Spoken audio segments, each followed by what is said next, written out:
로라 윌킨슨이라는 선수에 대해서 여러분들 들어보신 적이 있으십니까? 로라 윌킨슨은 2004년 아테네 올림픽에서 10m 다이빙 종목에서 금메달을 딴 그런 선수입니다. 그런데 이 선수는 미국에서 굉장히 유명한 그런 선수였어요. 왜냐하면 시드니, 그 전 올림픽, 시드니 올림픽에서도 역시 이 다이빙 분야에서 금메달을 땄기 때문에 그렇습니다. 그래서 미국인으로부터 굉장한 사랑을 받았고 굉장히 인기를 누리고 있는 그런 선수였죠. 그런데 이 선수가 이제 아테네 올림픽에 참여하기 위해서 열심히 이제 훈련을 하고 있는데 그해 3월 달에 큰 부상을 입습니다. 다리에 골전상을 입게 되었어요.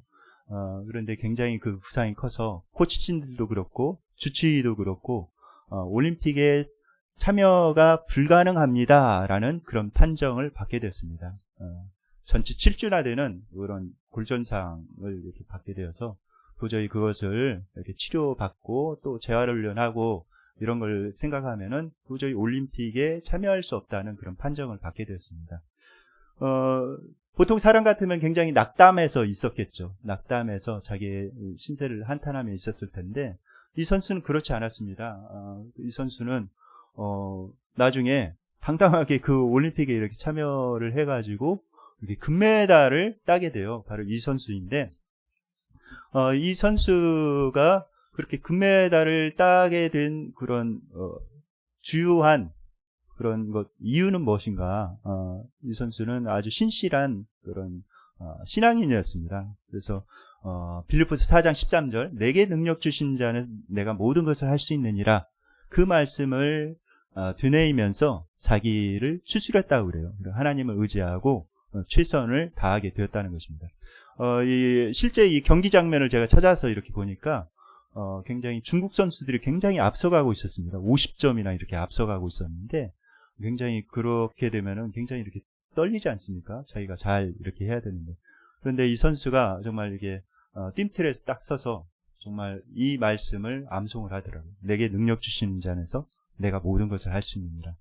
I can do everything through him who gives me strength 라는 그런 말을 되뇌이면서 이렇게 담대하게 뛰어내리는 그런 모습을 보았습니다. 결국 이 선수가 금메달을 이렇게 차지하게 되었죠. 내게 능력 주신 자 안에서 내가 모든 것을 할 수 있느니라. 이 말씀을 통해서 이 말씀을 붙잡고 어려운 가운데 일어난 그런 사람들이 굉장히 많이 있습니다. 굉장히 그런 간증들을 우리가 많이 듣습니다. 시련을 극복한 그런 간증들을 많이 듣게 돼요. 그런데 우리가 이 말씀을 오해하기가 쉽습니다. 이 말씀을 자칫 나는 할 수 있다, 하면 된다라는 식으로 이 말씀을 이렇게 이해를 한다면은 이 말씀의 의미의 50%밖에 알지 못하고 있는 거예요. 물론 이 말씀을 정말 하나님께서 능력 주시고 힘 주셔서 극복해낼 수 있는데 그런 식으로만 할 수 있다, 하면 된다라는 그런 뜻으로만 이렇게 해석한다면은 이 말씀의 진정한 의미를 알지 못하고 있는 그런 사람입니다. 그렇다면 이 말씀의 진정한 의미는 무엇일까? 오늘 말씀을 통해서 살펴보도록 하겠습니다. 수해 전에 이런 것이 유행했었죠. 소원일기. 그래서 내 일기장에 자기의 소원들, 긍정적인 그런 소원들을 이렇게 막 자꾸 이렇게 쓰다 보면은 그것이 정말 이루어진다라는 그런 것이 유행인 적이 있었습니다. 또 한 가지는 긍정 확언. 그러니까 올해는 내 월급이 1,000만 원 이상이 들 것이다 라고 자꾸 이렇게 자기의 입술로 그거를 이야기를 하면은, 말을 이렇게 하면은 정말 그렇게 된다라는 그런 것이 유행이 된 적이 있죠. 그래서 무조건 좋아질 거야, 괜찮을 거야 라고 이렇게 자꾸 이야기하다 보면은 그렇게 된다라는 그런 이야기입니다. 그런데 이것은 왜곡이고 또 망상이 되어질 수가 있어요. 그런 식으로 되어진다면 좋으려니와 그렇지 않는 경우도 꽤 많이 있습니다. 그래서 굉장히 망상이 되어질 수가 있는 것이죠. 그렇게 된다면 굉장히 더 힘들게 되는 거예요. 그래서 이 짝퉁 긍정, 그러니까 무조건 좋아지리라고만 이렇게 생각하는 그런 짝퉁 긍정, 이거는 자칫 잘못하면은 자기의 삶을 더욱더 불행 가운데로 이렇게 밀어 넣을 수가 있습니다. 정말 진짜 긍정을 우리가 알아야 되는데 진짜 긍정을 실행해야 우리가 성장할 수 있고 그 어려움에서도 진정으로 우리가 벗어날 수가 있습니다. 그렇다면 이 진짜 긍정이 무엇일까요? 진짜 긍정이란 무엇일까요? 여러분들은 스톡데일 패러독스에 대해서 들어보신 적이 있으십니까? 스톡데일 패러독스는 이 스톡데일이라는 미국의 장교가 있었어요. 이분이 이제 베트남전에 참전을 합니다. 참전을 하는데 이분이 포로를 잡혀가지고 바로 이분인데 이분이 포로를 잡혀서 8년 동안이나 포로 수용소에서 이렇게 생활을 해요. 말이 8년이지 굉장히 긴 시간이죠. 그런데 제가 베트남의 그 포로 수용소 실상을 이렇게 봤는데 그 사진을 제가 찾아가서 이렇게 봤어요. 정말 열악한 환경이었습니다. 정말 사람이 살기에 굉장히 힘든 열악한 환경. 그리고 얼마나 못 먹었는지 사람들이 정말 앙상하게 갈비뼈가 이렇게 다 나와 있더라고요. 사진 찍은 그런 모습을 보니까. 그러니까 얼마나 그 포로 수용소 생활이 고달프고 힘들었는지를 이렇게 알 수가 있습니다. 그런데 거기에 이제 이분이 나중에 이제 8년 후에 석방이 되어서 미국으로 이렇게 돌아왔는데 이분이 그 후에 이렇게 생각해 봤대요. 어떤 사람들이 살아났고 어떤 사람들은 거기에서 못 버티고 죽었는가. 이렇게 생각해 보니까 무조건 긍정적으로 처음에 생각했던 사람들은 다 죽었다는 거예요. 그러니까 그 사람들 중에 이 포로 수용소에서 생활하는 그 사람들 중에 이렇게 생각했다는 거예요. 이번 크리스마스 때는 올해 크리스마스 때는 분명히 우리가 석방될 거야. 우리 그런 희망을 가지고 살자고. 그래가지고 이제 정말 활기차게 이렇게 살아갔는데 크리스마스가 되어도 석방되지 않는 거예요. 그래서 이제 그들이 아니 이제 내년 4월 달이면 부활절이 있는데 부활절에는 분명히 우리가 석방되어서 집에 돌아갈 수 있을 거야. 이렇게 그들이 또 생각했다는 것입니다. 그런데 부활절이 됐는데도 석방되지 않더라는 거예요. 그런데 그렇게 긍정적으로 이렇게 생각했던 사람들이 그것이 이루어지지 않자 굉장히 낙담하고 삶의 소망을 다 잃어버리고 결국은 거기에서 버티지 못하고 죽었다는 것입니다. 그렇다면 거기에서 살아난 사람은 어떤 사람인가? 거기서 살아남은 사람들은 이런 사람이었다는 거예요. 자신이 언젠가는 분명히 석방될 것이다 라는 그런 생각을 분명히 가지고 있는 가운데 현재 자기 상황을 직시했다는 것입니다. 지금 정말 포로 수용소 의 생활이 굉장히 열악한데 이 상황에서 내가 할 수 있는 게 무엇이 있을까? 어떻게 하면은 여기서 버텨나고 건강을 지켜나갈 수 있을까? 그래서 거기에서 작은 것이라도 이렇게 현실을 직시하면서 했던 사람, 팔굽혀펴기나 건강을 위해서 작은 것이라도 이렇게 실천했던 사람, 그 사람들이 결국 살아남았다는 것입니다. 그래서 이제 스톡데일 이분이 이제 나중에 장군이 이렇게 되셨는데 이분이 그렇게 이야기를 하고 있어요. 우리가 어떤 난관과 어려움들을 극복하고 그것을 뚫고 나가기 위해서는 이것이 필요하다. 내가 반드시 승리하리라는 확신, 이것을 뚫고 지나갈 수 있다는 그런 확신을 먼저 가져야 되고 그 다음에 자기의 냉혹한 현실을 직시하면서 거기에서 내가 무엇을 해야 될지 그것을 알아야 된다. 그래야 그 위기를 뚫고 승리할 수 있다라고 이렇게 말씀을 하셨습니다. 여러분들 이것을 통해서 짝퉁 긍정과 진짜 참된 긍정이 무엇인지 여러분들은 알게 되었을 것입니다. 짝퉁 긍정은 무조건적으로 그냥 좋아지리라고는 무조건 이렇게 생각하는 거예요. 그런데 진짜 긍정은 뭔가? 자신이 맞닥뜨린 그런 환경이 비록 밝지 않지만 그 환경을 직시하면서 내가 반드시 이것을 이겨낼 수 있다. 그리고 현재에 내가 무엇을 할 수 있을까? 그것을 실행하는 사람이 바로 진짜 긍정의 사람이라는 것입니다. 오늘 내게 능력 주신 자 안에서 내가 모든 것을 할 수 있느니라 이 말씀을 제대로 이해하려면은 이 말씀이 나오게 된 배경을 잘 알아야 됩니다. 내게 능력 주신 자 안에서 내가 모든 것을 할 수 있다. 내가 슈퍼맨이 되어서 만사형통할 수 있다. 라는 식으로 이 말씀을 이해하는 것은 굉장히 이 말씀을 잘못 이해하고 있는 것이죠. 그렇다면은 이 말씀의 진정한 의미는 무엇인가? 오늘 먼저 그 문맥을 잘 살펴봐야 됩니다. 13절이 나오게 된 그런 배경을 잘 살펴보는 것이 필요하죠. 어떤 배경 가운데 이 말씀이 나왔는가? 빌립보서 4장 11절 12절 말씀 다 함께 읽겠습니다. 시작. 내가 궁핍함으로 말하는 것이 아니니라. 어떠한 형편에 있든지 나는 자족하기를 배웠노니 나는 비천에 처할 줄도 알고 풍부에 처할 줄도 알아. 모든 일 곧 배부름과 배고픔과 풍부와 궁핍에도 처할 줄 아는 일체의 비결을 배웠노라. 네. 이 바울이 하나님의 사역을 하면서 여러 상황을 많이 맞이하게 됐죠. 어떤 경우에는 풍랑을 겪어서 죽을 위기 가운데 빠지기도 하고, 어떤 경우는 배고픔에 빠지기도 하고, 어떤 경우는 풍족함에 이렇게 풍족한 상태에 있기도 하고, 배고픔, 풍부, 궁핍, 부유, 그런 모든 상황 가운데서 일체의 비결을 배웠다고 이렇게 말씀하고 있습니다. 참 중요한 것 같아요. 어려움 가운데서 일체의 비결을 배우고, 또 부유함 가운데서도 신앙을 저버리지 않고 일체의 비결을 배우는 것은 참 중요한 것 같습니다. 그런데 이 일체의 비결을 배웠노라라는 그런 말이 새 번역에서는 이렇게 번역이 되어 있어요. 그 어떤 경우에도 적응할 수 있는 비결을 배웠습니다 라고 말씀하고 있습니다. 그 어떤 경우에도 어떤 상황에도 내가 적응할 수 있는 그런 비결을 배웠습니다. 그러니까 예수님 안에서 그런 비결을 배웠다는 거예요. 어떤 상황 가운데서 내가 적응하고 그 상황 가운데서도 내가 버텨낼 수 있는, 인내할 수 있는 그것을 배웠다라고 말하고 있습니다. 여러분들 긍정이라는 말 있지 않습니까? 이 긍정, 제가 한자로 이렇게 자막에 넣어놨는데 이렇게 보시면은 한자 그대로 이렇게 해석을 하자면 정해진 것을 즐긴다라는 그런 뜻이에요.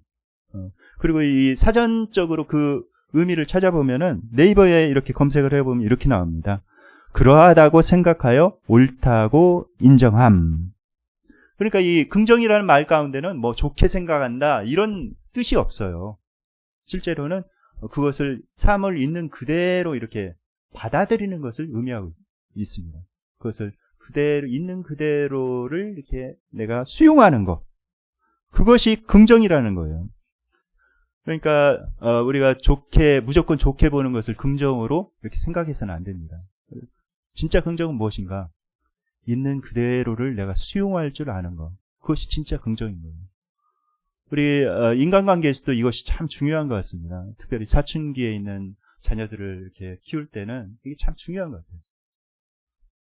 긍정으로 이렇게 자녀들을 보는 것. 그러니까 있는 모습 그대로 내가 그 자녀들을 보고 내가 그대로 수용하는 것. 그 자녀들을 막 바꾸려고 이렇게 하지 않고 있는 모습 그대로를 내가 받아들이고 이렇게 수용하는 것이 참 중요한 것 같습니다. 문제가 많은 자녀들 긍정으로 본다. 쟤는 문제가 없어. 좋아. 라고 이렇게 생각하는 거. 그런다고 뭐 이렇게 문제가 없는 건 아니죠. 진짜 긍정은 뭐냐면은 문제가 있지만은 내가 그 모습 그대로를 내가 받아들인다. 있는 모습 그대로. 그렇게 받아들일 때에 진정한 관계 형성이 일어나고 그 다음부터 문제가 해결되기 시작합니다. 다른 사람과의 관계에서도 마찬가지인 것 같아요. 부부와의 관계에 있어도 그렇고 사이에서 직장 생활에서도 그렇고 인간관계에 있어서 가장 먼저 출발점이 거기에 있는 것 같습니다. 그 사람의 있는 모습 그대로 이렇게 받아들이고 내가 그 사람을 수용하는 것. 이것이 참 중요한 것이죠. 그것이 바로 긍정의 모습인 것입니다. 긍정의 모습인 거예요. 그런데 왜곡된 긍정, 짝퉁 긍정은 당장은 그것이 좋아 보이게 만드는 그런 효과가 있죠. 그러나 그것은 삶을 왜곡시키는 것이고 그것은 당장의 삶의 조명을 비춰주는 것 같지만은 결국에는 어려움에 빠질 수 있다는 것입니다. 그런데 진짜 긍정은 현실을 있는 그대로 인정하고 수용하고 그 가운데 내가 적응하는 것입니다. 그 가운데 내가 할 수 있는 것을 하는 거예요. 이것이 바로 진짜 긍정인 것이죠. 실제로 오늘 본문을 쓴 사도 바울은 빌립보서를 기록할 때 옥중에서 기록했어요. 그러니까 감옥에 있으면서 빌립보서를 기록했습니다. 감옥에 들어가면 무엇을 할 수 있나요? 자기가 움직일 수도 없고 자유롭게 다닐 수도 없고 사람도 만날 수도 없는 그런 환경이죠. 그런 열악한 환경 가운데 사도 바울은 자기의 상황을 직시하였어요. 무조건 여기서 풀려날 것이다. 풀려나면은 내가 복음을 힘있게 더 전해야지. 하나님 빨리 풀려나게 해주세요. 라고 이렇게 기도하기보다는 그 상황을 그대로 인정하고 그 상황에서 내가 무엇을 할 수 있을까? 라고 하나님께 기도하면서 그것을 했던 것입니다. 그래서 사도 바울이 서신서를 많이 썼어요. 옥중에서. 에베소서, 빌립보서, 골로새서, 그 다음에 빌레몬서, 이게 다 감옥에서 쓴 그런 편지입니다. 그리고 거기에서 자신에게 찾아온 사람들에게 복음을 다 증거하고 거기 옥졸에게도 복음을 증거하고 사도행전을 보면은 거기 간수에게도 복음을 증거하고 이런 장면들이 많이 나와 있습니다. 그러니까 그 현 상황을 직시하면서 그 상황에서 자기가 할 수 있었던 그것을 한 거예요. 그래서 거기에서 하나님의 뜻을 이루고 정말 결론적으로 보면은 굉장히 성공적인 믿음의 인생을 이렇게 살아갔습니다. 설교서두에서 말씀드린 로라 윌킨슨이라는 선수. 이 선수가 진짜 성공할 수 있었던 이유는 무엇인가? 이 선수가 진짜 성공할 수 있었던 이유는 이 빌립보서 4장 13절 말씀을 이 선수는 정말 잘 이해하고 있었어요. 보통 이렇게 기도했을 것입니다. 보통 내게 능력 주신 자는 내가 모든 것을 할 수 있느니라. 그러면서 하나님 빨리 이거 고쳐주세요. 빨리 고쳐주셔서 제가 훈련은 또 할 수 있게 하시고 이렇게 해주세요. 라고 이렇게 막 기도했을 거예요. 그런데 이 선수는 이 말씀을 제대로 잘 이해하고 있었어요. 자기가 부상당했다는 그 사실을 자기는 그대로 인정을 했습니다. 그리고 이 부상당한 상황에서 내가 할 수 있는 일이 무엇이 있을까? 그녀는 찾았죠. 그러면서 그녀가 부상당한 상황에서도 실제적으로 이렇게 훈련을 지속해 나갔다고 합니다. 어떻게 훈련을 할 수가 있었을까요? 그 부상당한 상황에서. 보통 사람 같으면 그냥 가만히 있었겠죠. 근데 이 선수는 자기 나름대로의 그런 훈련을 했어요. 어떻게 했느냐. 부상당한 그 발을 이끌고 그 10m 수면 위로부터 10m 그 띵틀에 이렇게 가서 거기에 앉아서 매일매일 자기가 생각을 했다고 합니다. 내가 이 많은 관중들에게 환하게 웃으면서 인사를 하고 그 다음에 띵틀에 이렇게 서가지고 뛰어서 물속에 입수하는 것까지 그것을 매일매일 이렇게 생각을 하면서 그걸 훈련을 했다고 그래요. 자기 몸이 좋아질 때까지 계속해서 그런 마음의 훈련을 해나갔다고 합니다. 결국 그래서 자기가 할 수 있는 일들을 거기서 찾아서 이렇게 행함으로 인해서 정말 좋은 결과까지 이어진 그런 결과지요.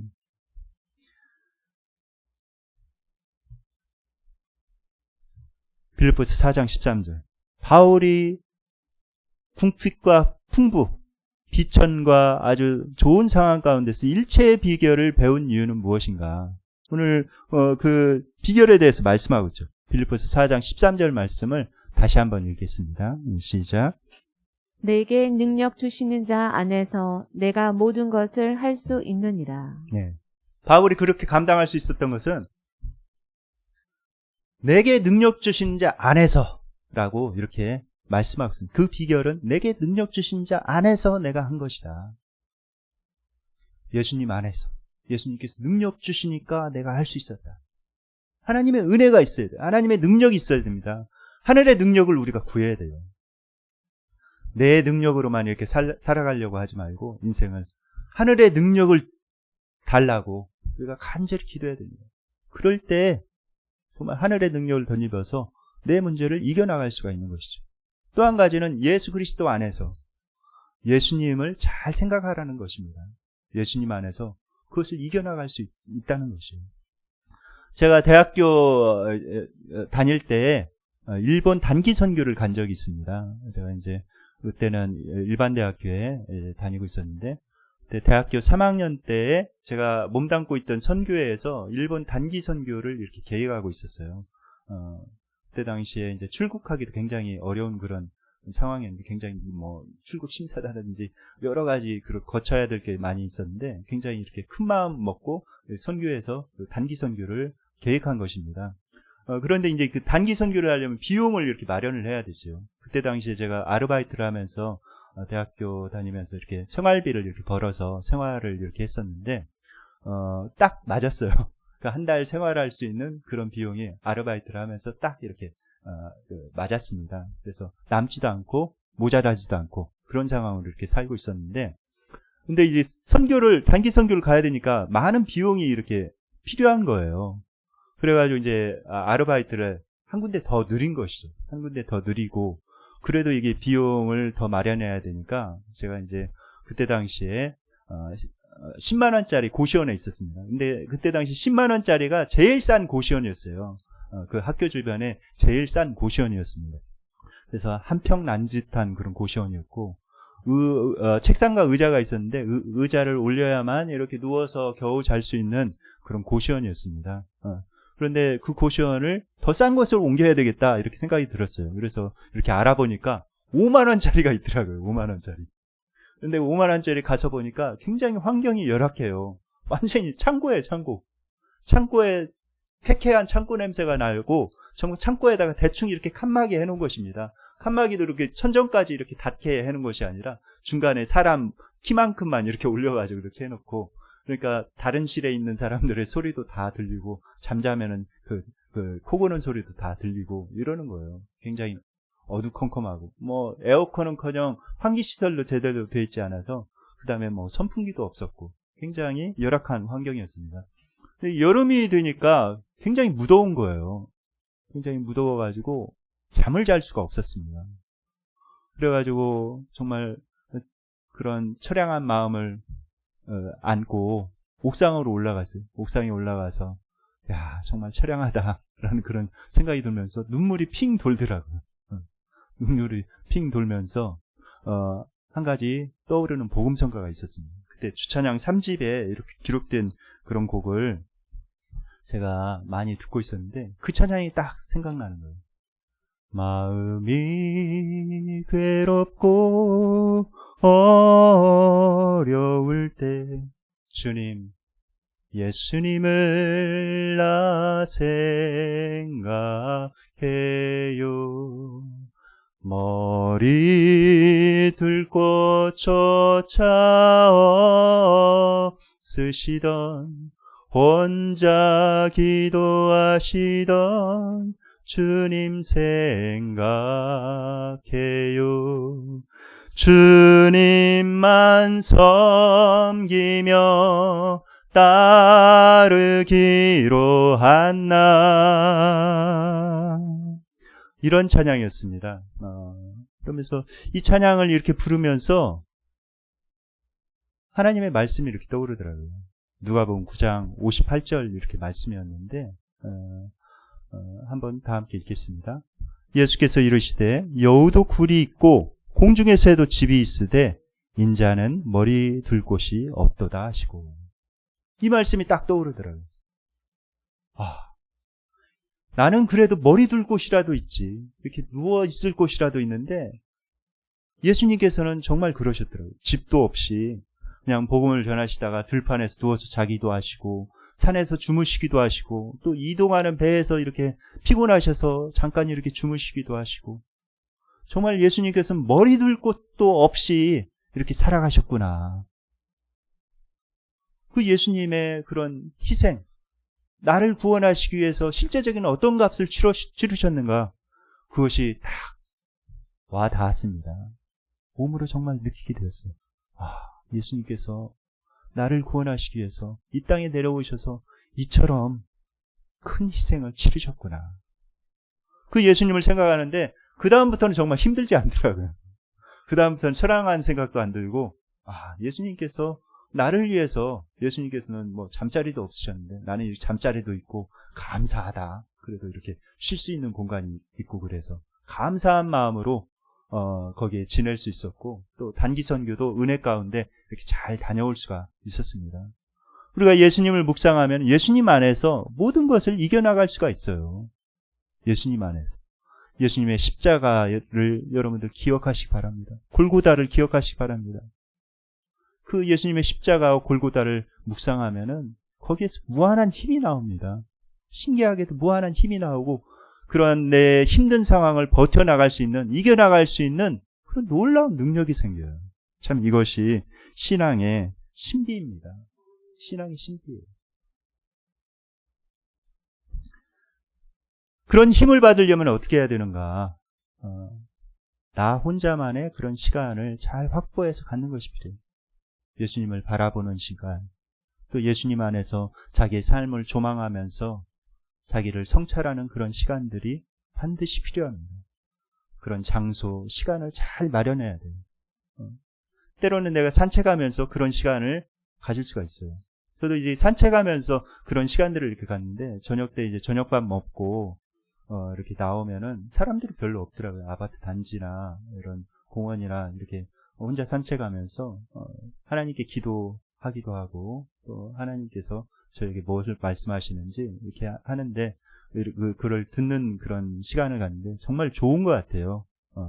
때로는 이렇게 조용하게 어떤 장소에서 조용하게 집중해서 이렇게 기도해야 되는 그런 시간도 필요하지만은, 이런 넓은 환경에서 또 새로운 환경에서 하나님과 이렇게 대화하는 시간 굉장히 도움이 많이 되는 것 같습니다.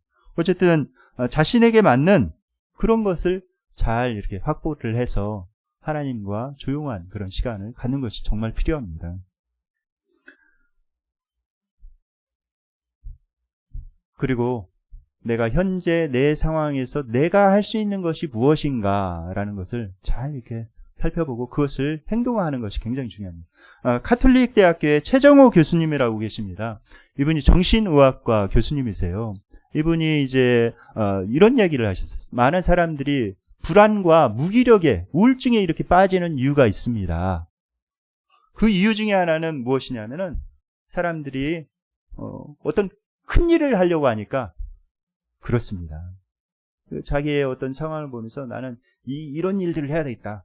자기가 하기 힘든 일, 자기가 변화시킬 수 없는 그런 큰 일들을 이렇게 생각하면서 이렇게 처음 그 큰 일들을 먼저 하려고 하니까 그것이 제대로 안 되니까 좌절감을 느끼고 거기에서 불안과 우울증이 생긴다는 거예요. 그래서 이 최정호 교수님이 제안한 것은 그렇게 하지 말라는 거예요. 그렇게 할 때 자기가 할 수 있는 만만한 일, 그 만만한 일을 찾아서 제일 하기 쉬운 일, 그것부터 찾아서 먼저 하십시오. 이분 표현은 그렇게 하더라고요. 만만한 일을 먼저 조지십시오. 이렇게 얘기를 해요. 만만한 일을 조지라고. 그래서 그 작은 일들을 먼저 이렇게 이행해 나갈 때 그 작은 것들이 모여가지고 내 삶에 큰 변화가 생기기 시작합니다. 그래서 그렇게 하라는 거예요. 최정호 교수님이 긍정학교를 설립해서 이렇게 운영을 하는데, 우리가 긍정을 삶 속에 진짜 실천해 나가기 위해서 이것을 이렇게 하라고 우리에게 권면해 주고 있습니다. ABC 긍정법이라고 이분이 권면을 하고 있어요. 그래서 이제 A는 무엇인가? 세 가지 이제 긍정을 실천하는 그런 방법인데, A는 appreciate, 그러니까 감사하라는 거예요. 현재 자기의 상황에 대해서 감사할 수 있는 것을 이렇게 찾고, 또 자기의 상황을 그대로 수용하라는 것입니다. 현재 자기의 상황을 그대로 수용하면서 그것을 감사하라는 거예요. 먼저 그것을 받아들이라는 거예요. 그 다음에 B는 뭐냐면 better and better, 그러니까 좀 더 나은 방향으로 나아갈 수 있도록 조그만 것, 작은 것에서부터 내가 할 수 있는 것, 오늘 내가 할 수 있는 것, 그 작은 것에서부터 이렇게 시작하라는 거예요. 그래서 조금씩 이렇게 나아질 수 있도록 이렇게 하라는 것입니다. C는 뭐냐면 care, 그런 다음에 다른 사람을 돌보라는 것입니다. 다른 사람을 돌보고 그 속에서 정말 자기 삶 속에 긍정 에너지가 이렇게 생기게 되고 정말 자기 삶이 변화되는 것을 체험할 수 있다는 것입니다. 우리가 예수님 안에서 자기의 삶을 직시하는 것이 필요합니다. 나의 현재의 상황이 어떤가, 그 냉철하게 내가 바라보고 평가하고 그것을 직시하는 것이 필요해요. 그 다음에 거기에서 끝나는 것이 아니라 예수님 안에서 힘을 받아서 모든 상황 가운데서도 내가 적응할 수 있는 그런 능력을 받아야 됩니다.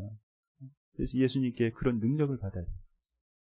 우리가 그런 예수님께 능력을 받아야 그런 내 상황을 이겨나갈 수 있는 그런 힘이 생겨서 그것을 뚫고 승리할 수가 있습니다. 원하기는 예수님 안에서 여러분들 정말 내게 능력 주신 자 안에서 내가 모든 것을 할 수 있느니라, 이 말씀을 굳게 붙들고 승리하시는 저와 여러분들 되시기를 예수님의 이름으로 축원드립니다. 이제 말씀을 묵상하면서 하나님 앞에 기도하는 시간을 갖도록 하겠습니다.